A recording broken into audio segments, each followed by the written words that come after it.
Okay, Assalamualaikum. Sebelum kita memulakan sesi temubual, bolehkah anda memperkenalkan diri anda terlebih dahulu? Nama saya Muhammad Adam Zikri Berzami. Umur 19 tahun, berat 63, tarikh lahir 30 Mac 2007, negeri kelahiran Pulau Pinang. Sukan bola sepak, pengalaman mewakili Pulau Pinang pada kejohanan Piala Belia dan MSSM pada tahun 2024 dan telah memenangi pingat gangsa.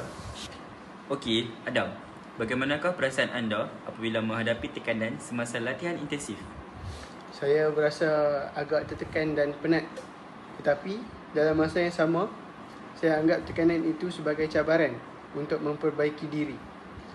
Ia membantu saya belajar mengawal emosi dan menyesuaikan diri dengan keadaan sukar semasa latihan.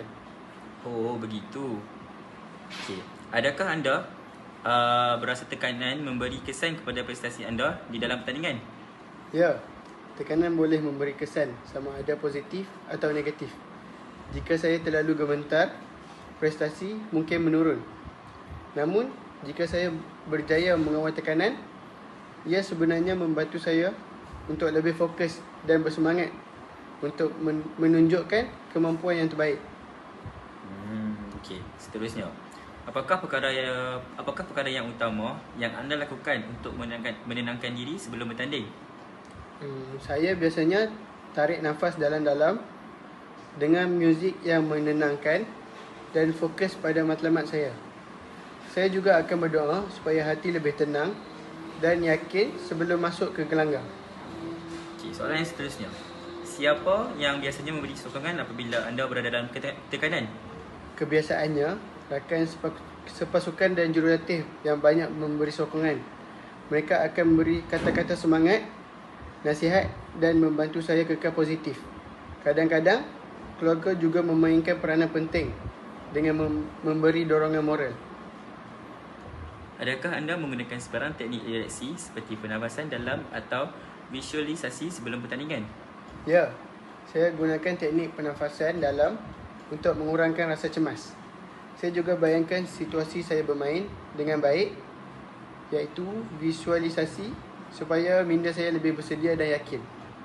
Bagaimanakah anda memotivasikan diri selepas mengalami kekalahan?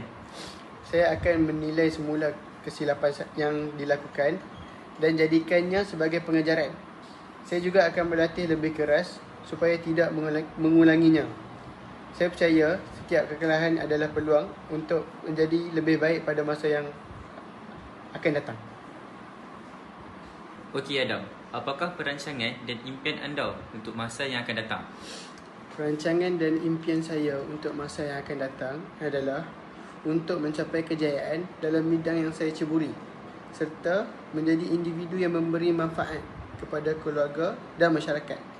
Saya ingin melanjutkan pelajaran ke peringkat yang lebih tinggi supaya dapat menambah ilmu dan kemahiran. Selain itu, saya juga bercita-cita untuk mempunyai kerjaya yang stabil agar dapat membantu ibu bapa dan meningkatkan taraf hidup keluarga. Dalam jangka masa panjang, saya berharap dapat menyumbang kepada masyarakat melalui kerja sukarela atau berkongsi ilmu dengan golongan yang memerlukan. Terima kasih kepada Muhammad Adam Zikri atas kerjasama yang diberikan. Semoga anda akan berjaya suatu hari nanti. Sama-sama.